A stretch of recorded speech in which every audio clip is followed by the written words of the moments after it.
যা খাবে আয় খাও আয় যা খাবে বুঝছো নি গরু মুরগি চিকেন যা খাও এখানে আয় খাও এই তুই যাই এক ক্যারেট হানি লই আছেন যা অন হানি খেতে হবো যা খালি না বেটা আমি শরবত লে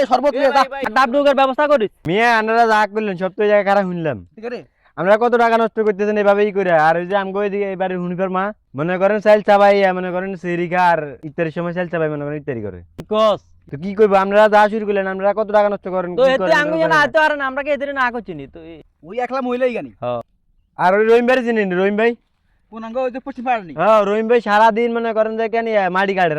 গাড়ি আর রোজা ভাঙে না হেতে এমন একটা লোক মনে করেন সকালবেলা তো মাটি কাটা শুরু করে দুপুর 2টা 1টা পর্যন্ত কেমনি হারে রে ভাই আরে গাম আর গাম হেতে কিন্তু রোজা ভাঙে না রোজার এত গুরুত্ব আছে আপনারা সারাদিন কাজ কাম করেন না কিছু করেন না রোজা রাখতে পারেন না সারাদিন বই আড্ডা দিন পোলাবেন নষ্ট করেন রিও কাকা আসলে গঠন হইলো কি আমরা তো আসলে এত শক্তিশালী আমগো শরীরও শক্তিশালী আমগো অর্থনৈতিক টাকারও কোনো অভাব নাই আমরা মনে করেন টাকাগুলো এইভাবে বেহত নষ্ট করতেছি আরে কাকা আমরা এইভাবে টাকা নষ্ট না করি এগুলো একটা কমিটি ইফতার একটা আয়োজন করি